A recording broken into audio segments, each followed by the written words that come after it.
there are two extremes. There's the extreme of, I'm a hotshot alpha male. I don't have any problems. Nothing bothers me. I'm never going to complain to my partner about anything. And the other side of that is, I am just going to be a machine that vomits my troubles onto my partner and feels better by sharing everything with her that's ever bothered me or ever does bother me. Don't be either of those things. Find a place somewhere in the middle. Welcome back to the Mindfully Masculine podcast. This is Charles. In this episode, Dan and I will continue discussing The Man's Guide to Women by Dr. John Gottman and others. We will talk about gender differences in friendships, marriage and longevity, cohabitation versus marriage, cultural and evolutionary perspectives on social connection, social networks and emotional regulation, encouraging partner friendships, balancing emotional support in relationships, correlation versus causation in healthy habits, personal development and relational health, and other topics. As always, I encourage you to check out our website for both audio and video episodes, as well as other news and resources we decide are fit for sharing. Thanks for listening and enjoy. Morning, Charles. Hello, Dan. How are you? I'm well. How you doing? I'm doing okay. Let's get into our book here. We're going to cover chapter 12, Best Friends Forever, which is I was surprised by the content of this chapter. It's not really being about being your partner's best friend as much as it's about the dynamics of friendship overall and how it affects your relationship. And the difference also between men's friendships and women's friendships. And I thought that was very interesting the way he brings in the need for women and why they need those friendships more than men necessarily. Yeah, I was a little surprised about that. And the thing is, he didn't really, or they didn't, because again, I was playing all four of them. I always give John Gottman credit for writing this book because, and I think it's two reasons. His name appears the biggest, and also it's narrated by a man. And so as we listen to it, I just Me too. do a shortcut in my head of, oh, it's John Gottman saying these things. But there's two other women and one other guy that wrote this book with him, and I got to try to remember that. They're mentioned a lot less in the book, throughout the book as well. So I think there's something in this chapter or the next chapter that I don't remember when he talks. I think it's the next chapter where he talks a lot about how men in marriages live longer. And we'll get into that in detail when we do the next episode of the podcast. But it did strike me. I had the thought, and maybe you did too, while I'm hearing him talk about that repeatedly, I wonder if the fact that he's an older guy who's in a marriage, if he felt the need to emphasize that. Because when I hear pretty much any study or anything that talks about, okay, if you're a guy who does X, you'll live longer than a guy who doesn't. My response to that is, I'm not in this to live as long as I can. I'm not in this to die early. I'm not in this to get sick early. I'm not in this to have a low quality of life early. I'm not saying I don't give any of those things a consideration, but just having the highest possible number when I finally croak is way, way low on my list of priorities. That being said, I do remember them also saying that you're trading, as a guy, you're trading off a lifetime of indiscriminate and or insecure relationships, being able to sleep with whoever you want as many times as you want. And you're trading that off for a marriage commitment where it says a lifetime of happiness and joy.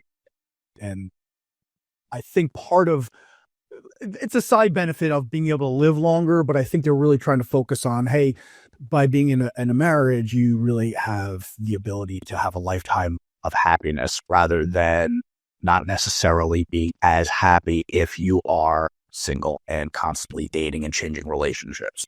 Yes. And I definitely, I'm not saying that I am against monogamy or marriage or long-term partnerships or anything like that. I'm just saying that I don't see it as big of a selling point as I think he's trying to make it, that you live longer because of it.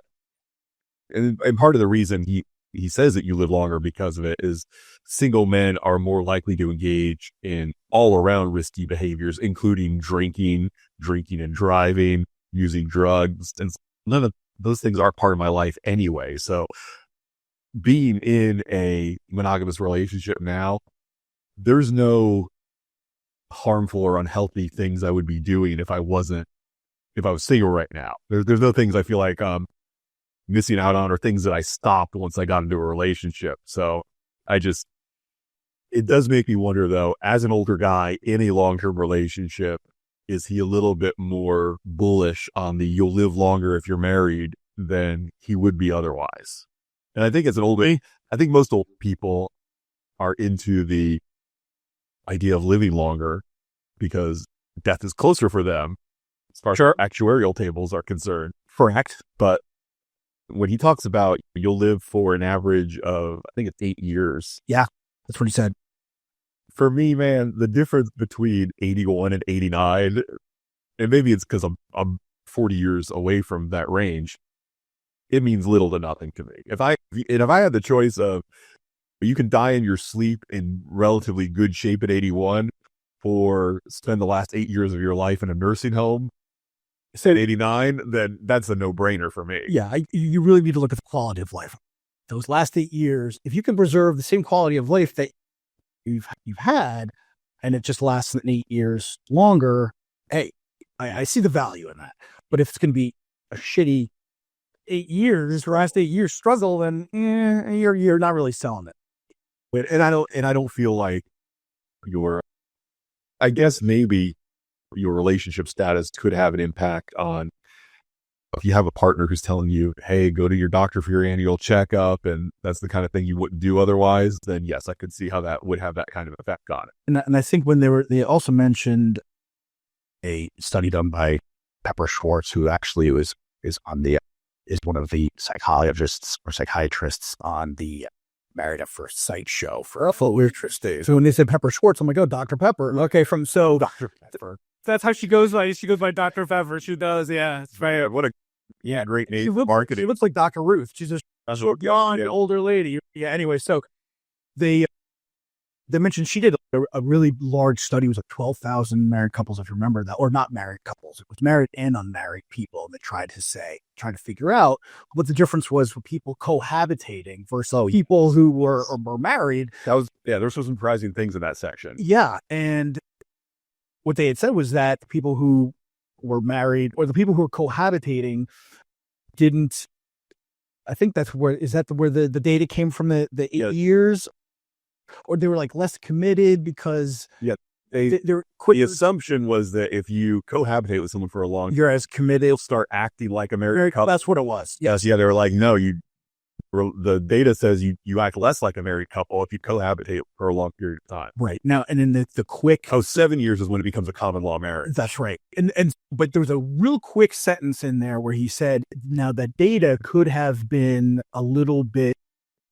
There's a variable in there where they said that people who typically cohabitate but don't marry already engage in unhealthy habits. Oh, that's right. They took it back to based on your education and your high school experience. People who cohabitate are more likely to be less educated and drink more, or use drugs more, things like that. Yeah. So then that's interesting. So the more educated you are, the more likely you are to get married, I guess.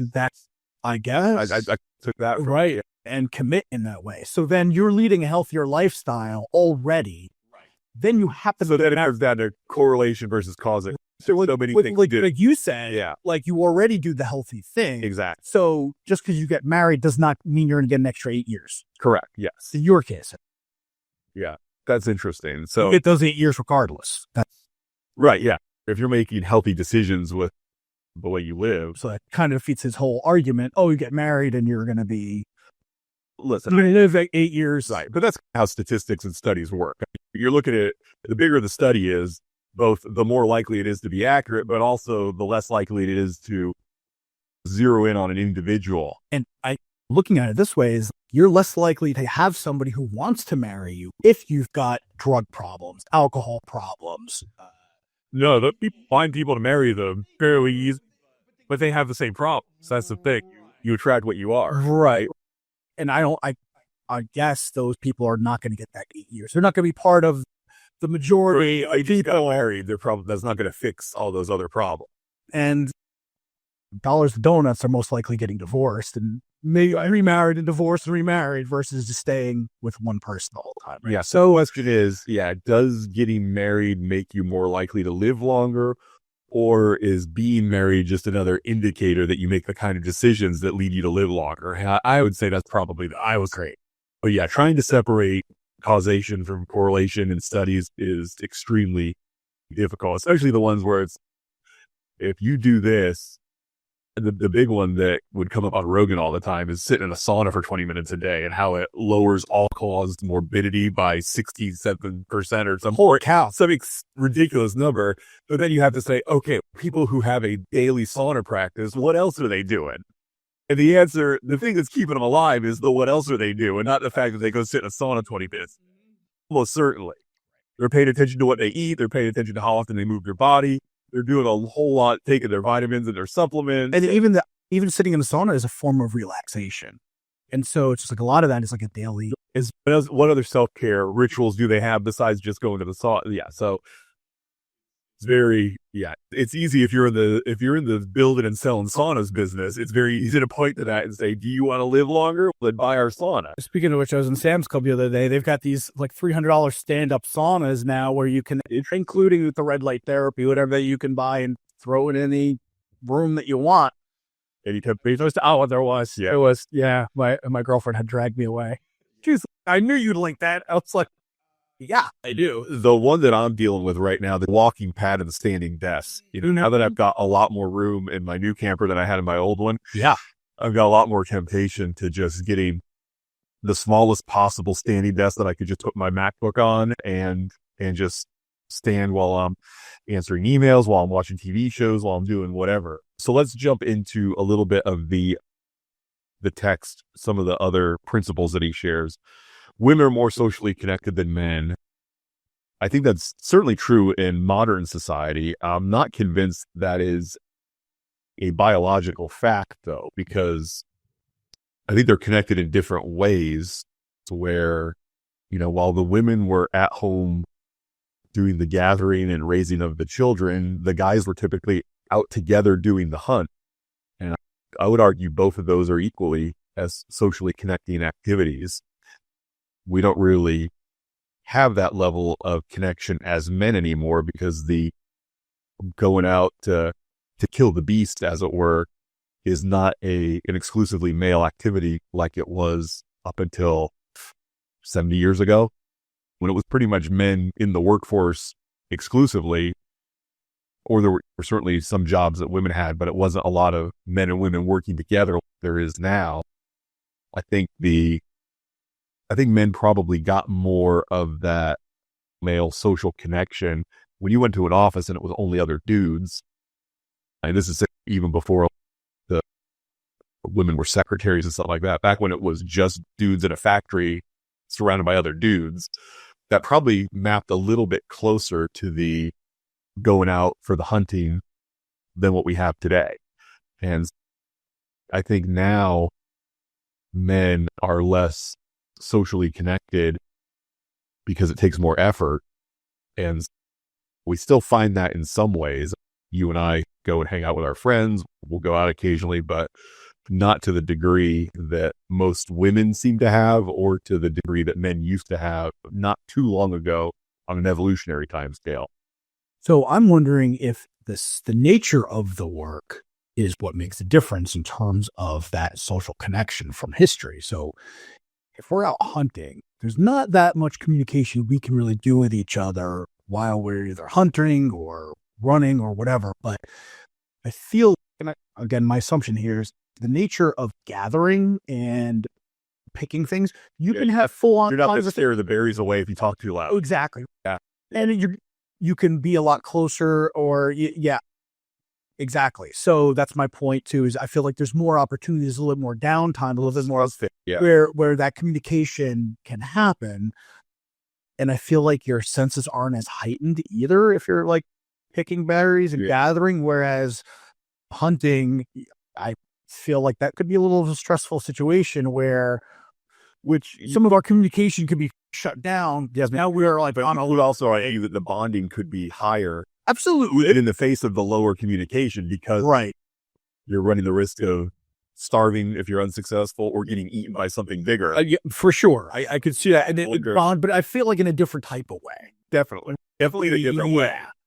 Like one of those, like my buddy's in trouble, I'll be there for him, versus I'm cool and I enjoy spending hours together just chit-chatting and just going shopping and gathering, whatever. Yeah, it's definitely different, but I did find that as I was reading this chapter, and he says the more friends a woman has, the healthier she's going to be. But he does not say the same for men. Right. And I think part of this is the man's guide to women. So it's explain how women work more than the job is to explain how men work. But I would say, would you agree the most miserable men are the ones who don't have a lot of male friends? Yeah. I think, there's a couple. And I think that looking at it is, my opinion is you don't need quite as many male friends as girls tend to have girlfriends. A lot of girls have like many girlfriends. I would say that's usually the way, at least the way that it appears. I've never had more guy friends than a girl that I've dated. That's not true, but I think I agree. I think and it uses the point of what are women talking about when they go to the bathroom together, when they go shopping together, and he's like everything. They talk about everything.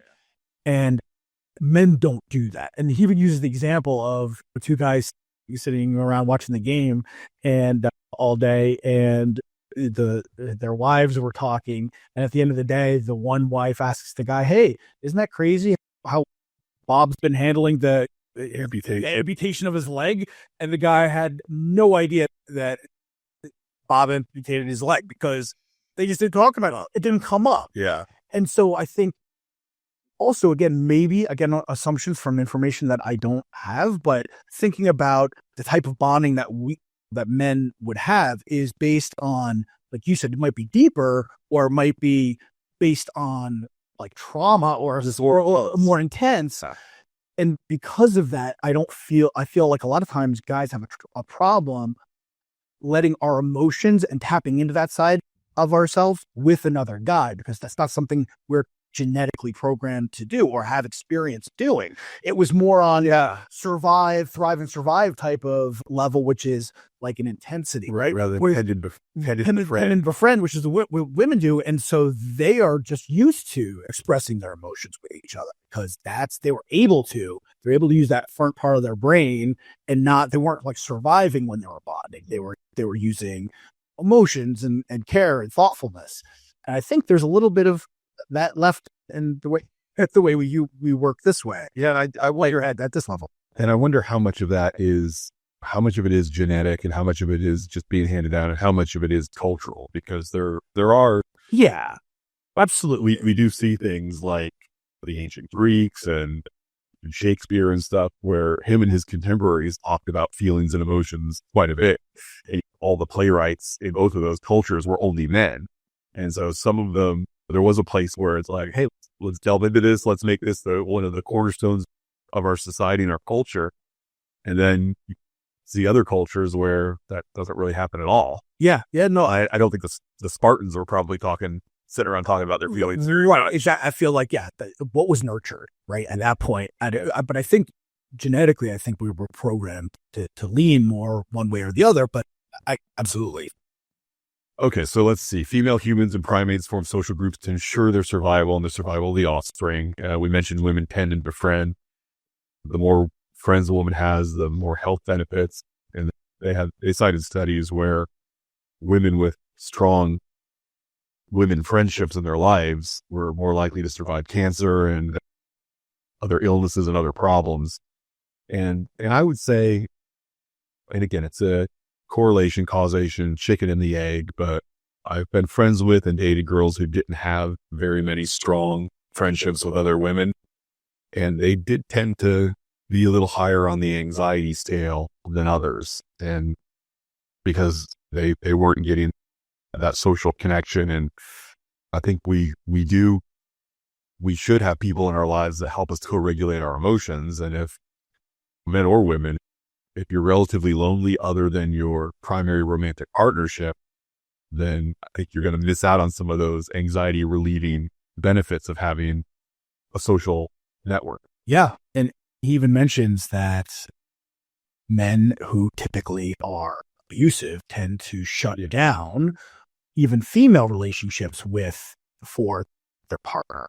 And so now you are taking a lot of their independence and their ability and their need to express themselves and connect with other women, and you're shutting that down. You're just making more of a toxic environment. And it's also, again, unrealistic to think that you are going to be able to provide everything for your partner and vice versa.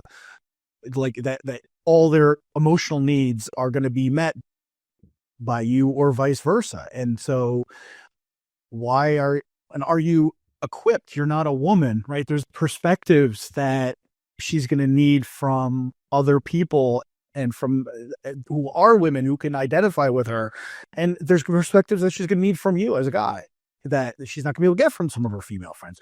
But don't try to be all things to that one person. I think, and a lot of times, I don't know how it comes about, but for some weird reason, I grew up thinking, hey, you need to do everything for that person and be everything for that other person, right? You complete me and you are my better half. And right. But also these undertones of, you are going to basically be everything for that one person. And when you aren't, that becomes disappointing to both of you. And then because your expectations are so high. And so I think if we lower the bar and realize, hey, look, be the best person that we can be the best partner we can be, but not the only person in that person's life. Yeah.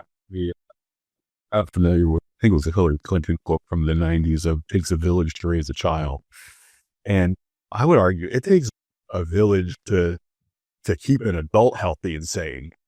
You should really look at it like, I've got a team and my partner has a team. Right. And we're both the MVPs of each other's team, but we're not the whole team. And you should really look at it that way, where her friends, her family, they should be part of the team that are working to keep her mentally healthy and happy. And that's not something you should be threatened by or looking to put the kibosh on. No, you're going to get the best possible solutions presented to you when you've got a variety of perspectives contributing their information to a problem. And they've done a lot of studies in terms of the corporate world where they show people from different backgrounds, and they've compared that to people who have that same background, right, in terms of like the board and different teams within companies. And more often than not, the company that has the more variety in terms of the ethnic background and age background. I mean, also diversity. Yes. But there's like studies that prove that if the companies actually, it's not just a politically correct thing to do. It's actually profitable or more profitable and more successful when you are able to do that. Yeah. When you're pulling from people with different backgrounds, different kinds of experiences. And just logically just makes sense that way. Of course. Absolutely. Yes. 100%. He does say men typically turn to their wives or partners for their social support, but women typically turn to their female friends.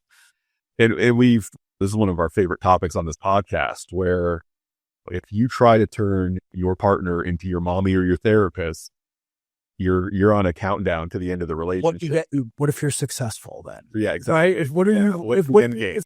Okay, now they're your mommy or a therapist, but they're no longer your partner. Great. Yeah. Enjoy that.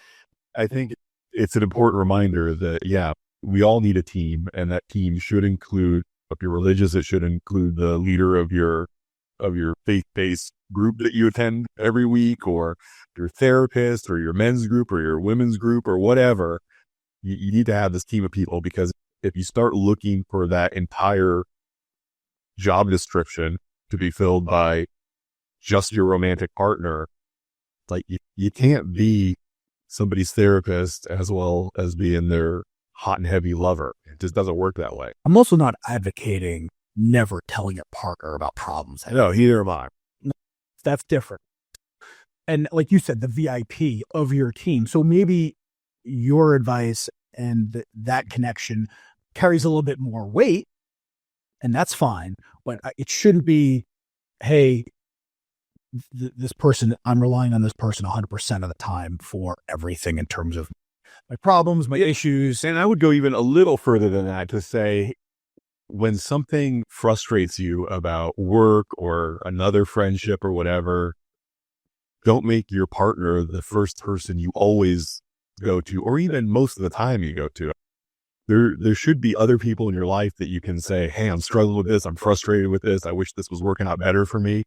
Because yeah, I do feel as men that if you are constantly dumping every negative thing that happens to you in your life to your partner, looking for them to make you feel better, then that is going to get tiresome, and it's going to start feeling to your partner like, man, does this guy do anything but complain about the way the world is unfair to him? Yeah, and I don't know if it was in this chapter or another chapter, but he talks about building up the positive bank of things. So don't just do that, right? Right. You can do some of that, but also don't let that define the relationship. So plan fun surprises, keep that the romance going, treat that person the way, you at the end of the relationship, the way you guys were at the beginning of the relationship during that limerence, right? So that when bad things happen, and it's called life, right? That you've got also a bank of positive things that you have connections over,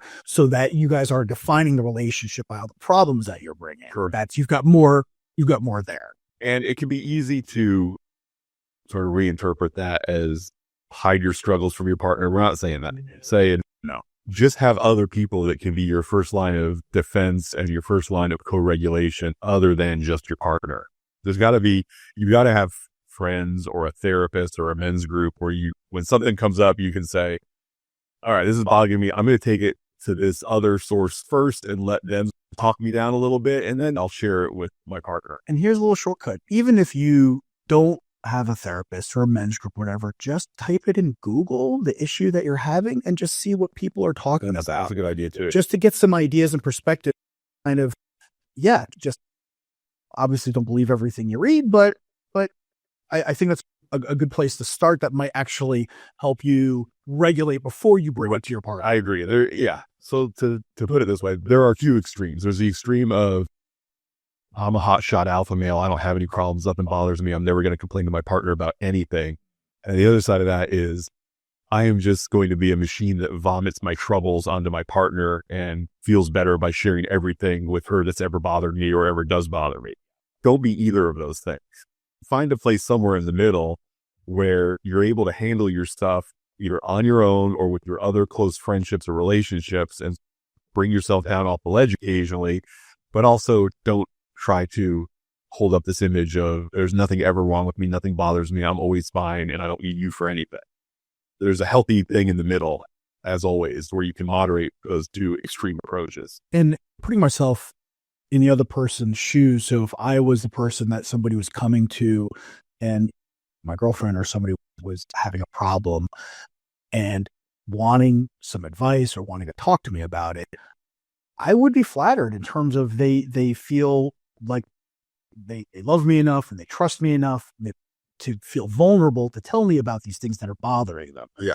And so that's something to think about when you're hesitating about bringing something. If you have the alpha male scenario, you don't want to say anything. Right. You might be missing out an opportunity to connect. Absolutely. Make them feel valuable to you. And again, it's a balance. It's an art, right? So you don't do it all the time, but once in a while, don't be afraid to do it, because you could actually improve the relationship by doing it. I would say the process that probably raises attraction the most in your relationship is when you go to your partner and say, hey, I had this difficult thing come up, and here's how I felt about it. Here's what I did to make it better. And here's why I'm feeling good about it now. If you didn't give that kind of a story when you're at the supper table sharing how your day went, I have gotten the best positive feedback from my partners when I shared it that way. Here's a difficult thing that occurred today. Here's how I felt about it. Here's how I handled it to make it better. And here's why I'm confident it's not going to be a big deal when it happens the next time. That's the kind of story that we all are attracted to hearing from other people. Sure. Yeah. Not just go to Eeyore mode, boo-hoo, this happened to me, it was so unfair, I can't believe they treated me this way. I don't want to hear that, neither do you, and neither do most people. And also, I don't want to hear the make believe of nothing ever bothers me. Everything's always fine. I'm always perfect. Because that, those are bummers to sit across the table from for the rest of your life. And I was watching a Huberman clip that he was interviewing somebody who said one of the biggest causes of, or I guess a side effect or a indication of somebody being depressed is that, or one of the things that cause depression, one of the biggest things that cause depression is keep talking about your problems. Right. And so versus talking about it and then moving on to things. And it's basically, it keeps bringing those feelings back up again, but you talk about those problems. And so I'm not saying don't talk about your problem. No, certainly. But if you turn into a habit of where that's what I do is talk about all the things that are bad all the time, you can cause, like, basically what is just being upset could cause a long-term depression.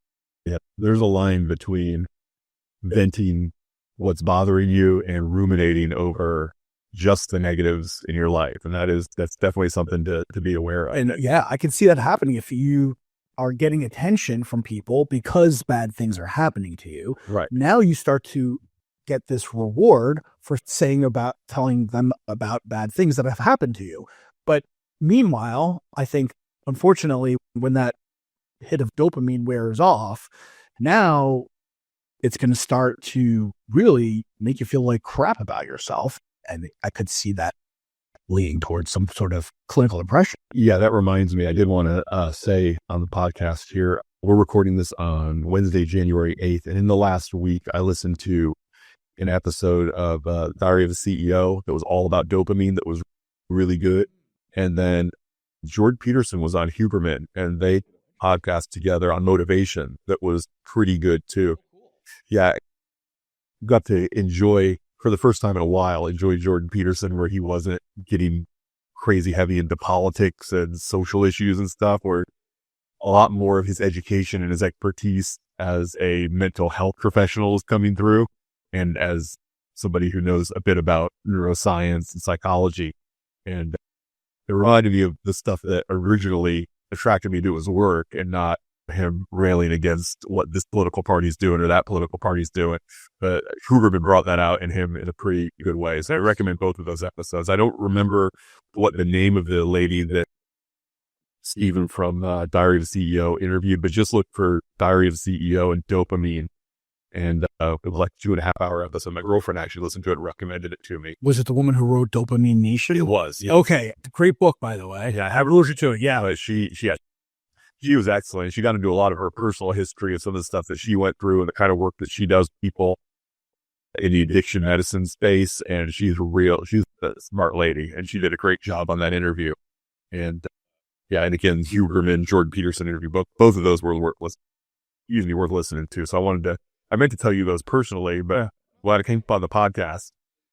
Okay, so if your partner, who's a woman, does not have a lot of friends, try to gently encourage her to seek that out. Really, only if she is dissatisfied with the level or quantity of friends that she has.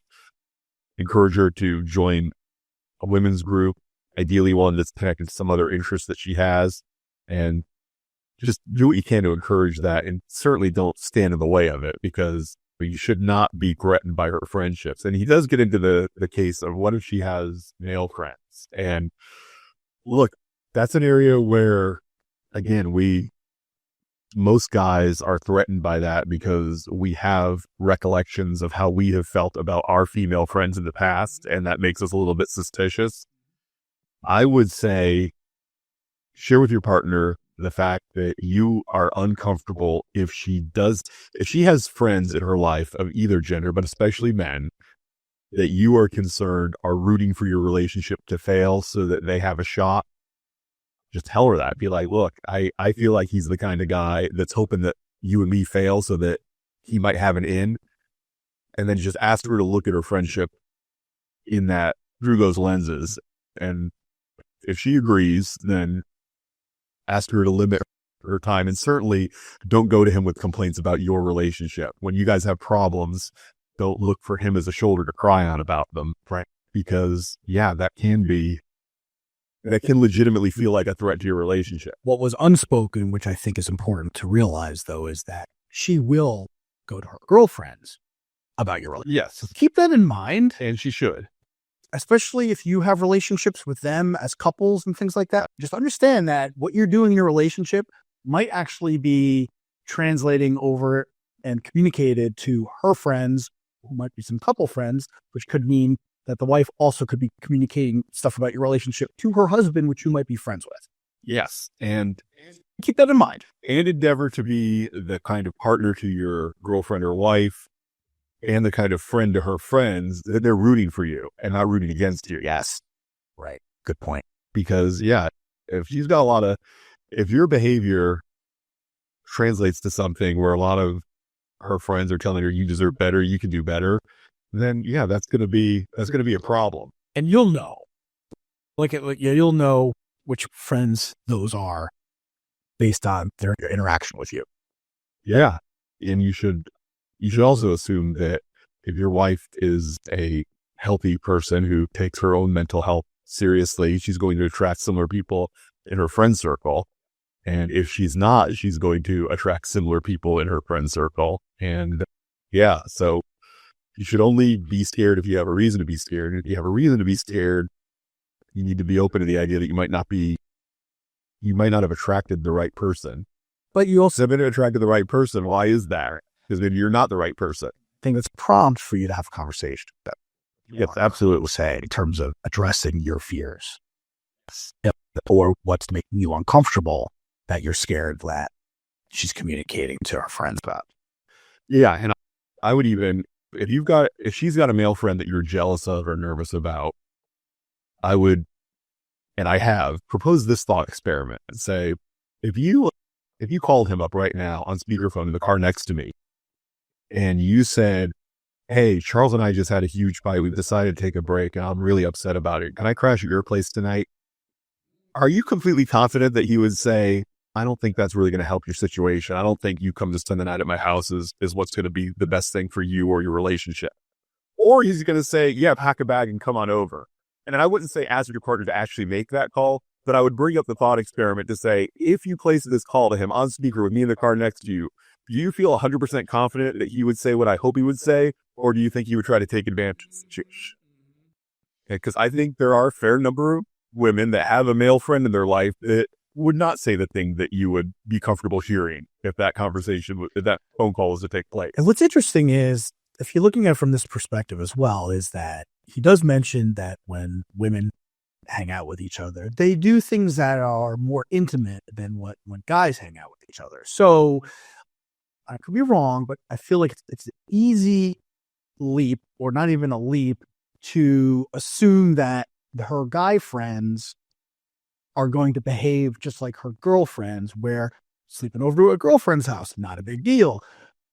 Caring for doing each other's hair and intimate touching, where in terms of rubbing their shoulders, things like that, is completely platonic when it comes to like women interacting with each other. Whereas with men, it's completely different. Yes. I would not want my girlfriend having sleepovers with her straight male friend. I don't want any men listening to this to translate that thought experiment into, I'm going to take her phone and text her friend and see how he responds. We're not suggesting that you do anything like that. We're just suggesting if there's a guy in her life that you're feeling a little threatened by or uncomfortable with how intimate their friendship is, just suggest that to her and then count on her to think about it and do the right thing, not some paper you're going to pull off or you're trying to. If you're in a relationship where you feel like you have to snoop through your partner's phone or play any games like that, then you're definitely in the wrong relationship. And you should be asking why you're comfortable being in a relationship like that and why she would be interested in being with you if you're that suspicious. I've not been in a relationship where I've played those games, and I never will be, because I'd rather be alone than be having to put on a Sherlock Holmes hat and do some kind of detective work on that level. Absolutely not. Don't be jealous of her friends. Don't ever try to limit or control her contact with her friends. Don't judge or criticize her friends. Don't ignore her need for female relationships. Don't assume the worst of her male friends. But when you do feel uncertain or jealous or apprehensive about her friendships, you can tell her that and say, "Hey, here are the concerns I have about this fellow. I'm not going to tell you what to do, but your intimate friendship with him makes me feel this way. And so do with that what you will. And if she's the right person, she's going to worry more about how you're feeling about her friendship than worrying about how her friend feels about you. For sure. And then also, don't live life where you have no friends, because that will just make her put too much pressure on your relationship with her. So I like this chapter. I thought it was good, even though it was easy for me to pick out a couple areas where I felt like, okay, Dr. Gottman has some different priorities than I do. And that's okay. There's still a lot of good stuff to gather from it, but I do feel like, yeah, he is emphasizing some things I wouldn't emphasize if I was writing this book. But nobody's buying Charles's book on men understanding women. No. Not yet. All right, thanks, Dan. We will talk next. We're going to go into a new section of the book, Loving a Woman for a Lifetime. Chapter 13 will be, Is She the One? And we'll get into that next. Thanks. Sounds good. All right, bye-bye. Thanks for listening to the entire episode. Dan and I really appreciate it. Please visit our website, mindfullymasculine.com, for all of our episodes and updates. Thanks, and take care.